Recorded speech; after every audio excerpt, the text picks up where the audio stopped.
ओम शांति। आज है 6 जुलाई 2024 की साकार मुरली। ओम शांति। बाप दादा, मीठे बच्चे, बाप की याद से ही बुद्धि स्वच्छ बनती है, दिव्य गुण आते हैं। इसीलिए एकांत में बैठकर अपने आप से पूछो कि दैवी गुण कितने आए हैं।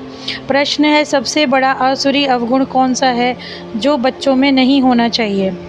सबसे बड़ा आसुरी अवगुण है किसी से रफ बातें करना या कटु वचन बोलना। इसे ही भूत कहा जाता है। जब कोई में भूत प्रवेश करते हैं तो बहुत नुकसान कर देते हैं, इसीलिए उनसे किनारा कर लेना चाहिए। जितना हो सके अभ्यास करो कि अब घर जाना है, फिर नई राजधानी में आया है, इस दुनिया में सब कुछ देखते हुए भी दिखाई ना दे। ओम शांति। बाप बैठ बच्चों को समझाते हैं, जाना तो है, शरीर छोड़कर इस दुनिया को भी भूल जाना है। ये भी एक अभ्यास है। जब कोई शरीर में खिटपिट होती है तो शरीर को भी भूलना होता है, तो दुनिया को भी भूलना होता है। भूलने का बस अभ्यास रहता है सुबह को। अब वापस जाना है घर, सारी दुनिया को छोड़कर घर जाना है, तो शरीर को कितनी भी तकलीफ़ हो, बच्चों को समझाया जाता है अभ्यास करो जैसे कि तुम हो ही नहीं। ये भी अच्छा अभ्यास है। बाकी थोड़ा समय है, जाना है घर, फिर बाप की मदद है और पुरुषार्थ भी करना होता है। तो ये जो कुछ भी देखने में आता है वो अब है नहीं, अब जाना है। वहाँ से फिर अपनी राजधानी में आना है। पिछाड़ी में ये दो बातें जाकर रहती हैं, याद की जाना फिर आना। देखा जाता है इस याद में रहने से शरीर के जो रोग तंग करते हैं वो तो ऑटोमेटिकली ठंडे हो जाते हैं, तो खुशी रह जाती है। खुशी जैसी खुराक नहीं, इसीलिए बच्चों को समझाना पड़ता है, बच्चे अब घर चलना है, स्वीट होम में चलना है, तो इस पुरानी दुनिया को भूलते जाओ। इसको कहा ही जाता है याद की यात्रा। अभी बच्चों को मालूम पड़ा है कि बाप कल्प आते हैं, यही सुनाते हैं कि कल बाद मिलेंगे। बाप कहते हैं बच्चे अभी जो सुनते हो फिर सुनोगे। बाप आकर मार्ग बताते हैं, मार्ग पर चलना बच्चों का काम है। बच्चे समझते हैं कि बाप का वर्षा बेहद की बादशाही है। जो कल मंदिरों में जाते थे, महिमा गाते थे इन लक्ष्मी नारायण की, तो बाबा उनको भी बच्चे कहेंगे। तो उनके ऊंच पन्ने की महिमा गाते थे, फिर ऊंच पन्ने का पुरुषार्थ करते हैं। शिव बाबा के लिए तो नई बात नहीं है, तुम बच्चों के लिए नई बात है। युद्ध के मैदान में तो हैं ही बच्चे, संकल्प विकल्प इन्हें तंग करते ही हैं। तो बाप तो है ही सदा कर्मातीत अवस्था में। बाप जो रास्ता बतलाते हैं, ज्ञान मार्ग में अंधश्रद्धा की बात नहीं। बाबा समझाते हैं मैं किस तन में आता हूँ, बहुत जन्मों के अंत के पतित तन में मैं प्रवेश करता हूँ।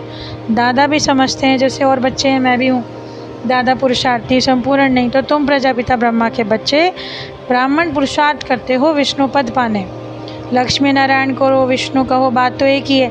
बाप ने समझाया भी, पहले नहीं समझते थे ना ब्रह्मा विष्णु को ना अपने आप को। कर्मातीत अवस्था भी यही होती है। इन एडवांस तुमको साक्षात्कार होता है कि बाबा हम फरिश्ते बनेंगे।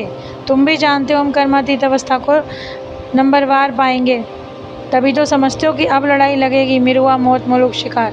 तो ये बहुत ऊंच अवस्था है, बच्चों को धारणा करनी है। ये निश्चय है कि हम चक्र लगाते हैं, नया ज्ञान है। फिर पावन बनने के लिए बाप याद सिखलाते हैं। तो ये भी समझते हो कि बाप से जो वर्षा मिलता है उसके लिए बच्चे बनते हैं।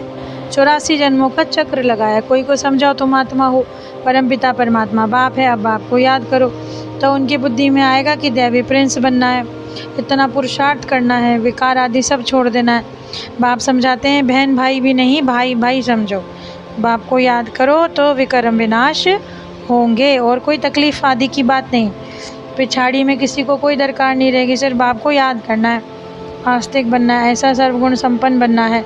लक्ष्मी नारायण का चित्र बड़ा एक्यूरेट है। सिर्फ बाप को भूल जाने से दैवी गुण धारण करना भी भूल जाते हैं। बच्चे एकांत में बैठकर विचार करो, बाबा को याद करके हमको ये बनना है, ये गुण धारण करना है। बात तो छोटी है, बच्चों को मेहनत करनी पड़ती है, कितना देह अभिमान आ जाता है। बाप कहते हैं देही अभिमानी भव, बाप से ही वर्षा लेना है। बाप को याद करोगे तभी तो किचड़ा निकलेगा। बच्चे जानते हैं कि अभी बाबा आया हुआ है, ब्रह्मा द्वारा नई दुनिया की स्थापना करते हैं। तुम बच्चे जानते हो स्थापना हो रही है, एक अल्फ बेहद के बाप से बादशाही मिलती है। बाप को याद करने से नई दुनिया याद आती है। अबलाएँ कुब्जाएँ भी बहुत अच्छा पद पा सकती हैं। सिर्फ अपने को आत्मा समझकर बाप को याद करो। बाप ने रास्ता बतलाया है, कहते हैं अपने को आत्मा निश्चय करो। बाप की पहचान तो मिली है, बुद्धि में बैठ गया है कि अब 84 जन्म पूरे हो गए, घर जाएंगे, फिर आकर स्वर्ग में पाठ बजाएंगे। तो ये प्रश्न ही नहीं उठता कि कहाँ याद करूँ, कैसे करूँ। बुद्धि में तो है कि बेहद के बाप को याद करना है। यहाँ बैठे हो तो तुमको आनंद आता है, सम्मुख तो बाप है ही। बाप समझाते भी रहते हैं कि शिव जयंती कैसे होगी, परंतु मनुष्य मूझ जाते हैं, ये भी नहीं समझते कि शिवरात्रि क्यों कहा जाता है। श्री कृष्ण के लिए तो कहते हैं ना रात्रि को जयंती होती है, परंतु इस रात्रि की बात नहीं, वो आधा कल्प की रात पूरी होती है, फिर बाप को आना पड़ता है नई दुनिया स्थापन करने। है तो बहुत सहज, बच्चे कुछ समझते हैं कि दैवी गुण धारण करने हैं, बहुत मीठा बनना चाहिए, रफ डफ बातें करना, ये दैवी गुण नहीं है। समझना चाहिए कि ये आसुरी अवगुण है। प्यार से समझाना होता है कि ये तुम्हारा दैवी गुण नहीं है। ये भी बच्चे जानते हैं कि अब कलयुग पूरा होता है, ये है संगम युग। मनुष्य को तो कुछ भी पता नहीं, कुंभकर्ण की नींद में सोए पड़े हैं, समझते हैं कि 40,000 वर्ष अभी हैं, हम जीते रहेंगे, सुख भोगते रहेंगे। ये नहीं समझते कि दिन प्रतिदिन और ही तमो प्रधान बनते जा रहे हैं। तुम बच्चों ने विनाश का साक्षात्कार भी किया है, आगे चल के ब्रह्मा का, श्री कृष्ण का साक्षात्कार भी करेंगे। ब्रह्मा के पास जाने से तुम स्वर्ग का ऐसा प्रिंस बनेंगे, इसीलिए साक्षात्कार होते हैं, कोई को विष्णु का, कोई को नारायण का। तो ये समझ सकते हैं कि हम देवता बनने के लिए ही आते हैं। तो अभी सृष्टि के आदि मध्य अंत का पाठ पढ़ते हो, पढ़ाया जाता है याद के लिए। जब देह का बाण उतर जाता है, आत्मा ही सब कुछ करती है। अच्छे अथवा बुरे संस्कार सब आत्मा में ही होते हैं। तुम मीठे बच्चे 5,000 वर्ष के बाद आकर मिले हो, तुम वही हो, फीचर्स भी हैं। 5,000 वर्ष पहले भी तुम थे, तुम ही कहते हो कि अभी आकर मिले हैं। तो हम मनुष्य से देवता बना रहे हो बाबा। तो देवता थे, फिर असुर बन गए, अब देवताओं के गुण गाते आए, अपने अब गुण वर्णन करते आए, अब फिर देवता बनना है, क्योंकि दैवी दुनिया में जाना है। तब अच्छी रीति पुरुषार्थ करके ऊंचा पद पाओ। टीचर तो है ना, पढ़ो, अच्छी मार्क्स में पास हो, तभी तो नाम वाला होगा। ऐसे बहुत हैं, कहते हैं बाबा आपके पास आने से कुछ निकलता ही नहीं, सब भूल जाते हैं, आने से चुप हो जाएंगे। अब ये दुनिया जैसे कि ख़त्म हुई पड़ी है, फिर तुम आएंगे नई दुनिया में, तो बड़ी शोभनिक नई दुनिया होगी।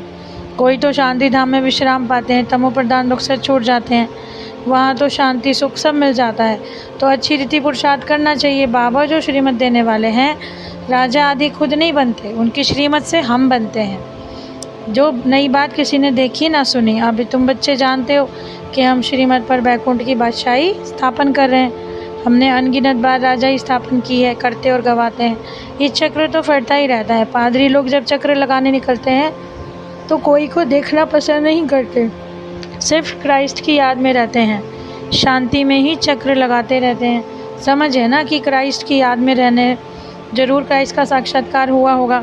तो बाप को याद करते सुदर्शन चक्र फिराते रहो, तुमको अथाह खुशी होगी। श्रेष्ठाचारी देवताओं को कहा जाता है, मनुष्य को भ्रष्टाचारी कहा जाता है। इस समय तो देवता कोई है नहीं। आधा कल्प दिन आधा कल्प रात, ये भारत की ही बात है। बाप कहते हैं मैं ही आकर सबकी सदगति करता हूँ। ये आकर सबको मंत्र बताते हैं, बाप को याद करना है। तो जो याद करेंगे वो अपने अपने धर्म में ऊंच पद पाएंगे। बाप को याद करो तो बैकुंठ की बादशाही मिलेगी। अच्छा, प्राण प्यारे बाप दादा प्रति याद प्यार, हम मीठे मीठे बच्चों का मीठे मीठे बाप दादा प्रति याद प्यार और गुड मॉर्निंग। रूहानी बच्चों की रूहानी बाप को नमस्ते। पहला, अनादि ज्योति बिंदु स्वरूप।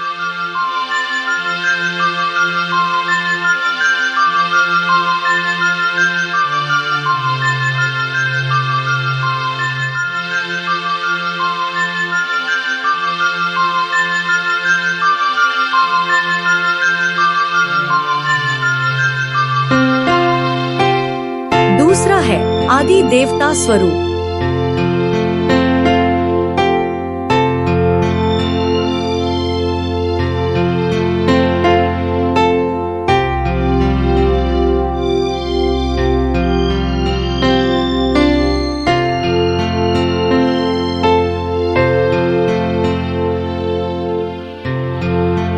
तीसरा, मध्य में पूज्य स्वरूप।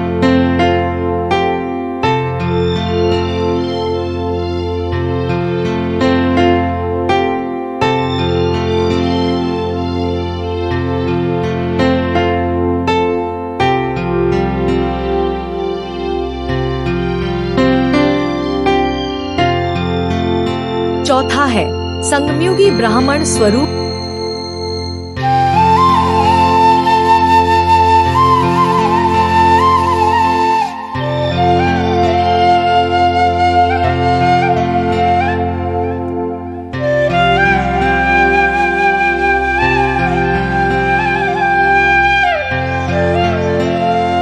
लास्ट में है फरिश्ता स्वरूप।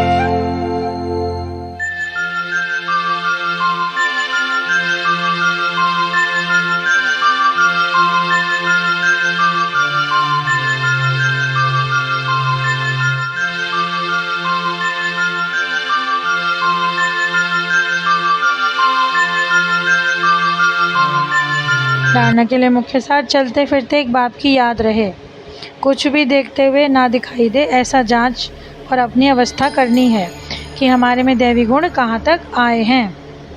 ऐसा कोई कर्तव्य नहीं करना जिससे बाप की निंदा हो।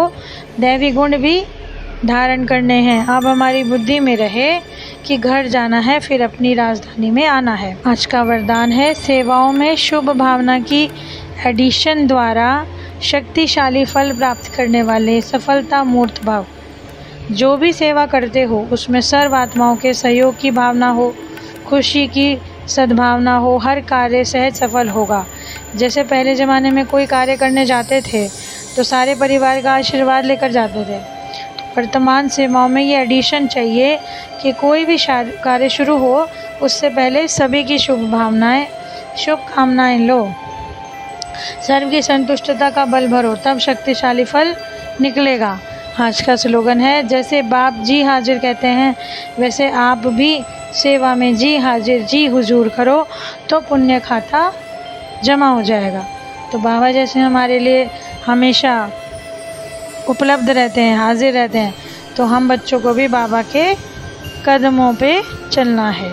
तो आज की जीवन जीने की कला में हमारे प्यारे बाबा ने जो हमको आज की मुरली अनुसार कला सिखाई कि हमें अपने परमपिता की याद में रहकर दैवी गुण जरूर धारण करने हैं। एक बाबा के सिवा हमारे को कुछ भी याद ना आए, अपना शरीर भी याद ना आए, तब कहेंगे कर्मातीत अवस्था। और जब हम आत्माएं इतने पावन बन जाएंगे तब हम अपने परमपिता के साथ शांति धाम वापस चले जाएंगे।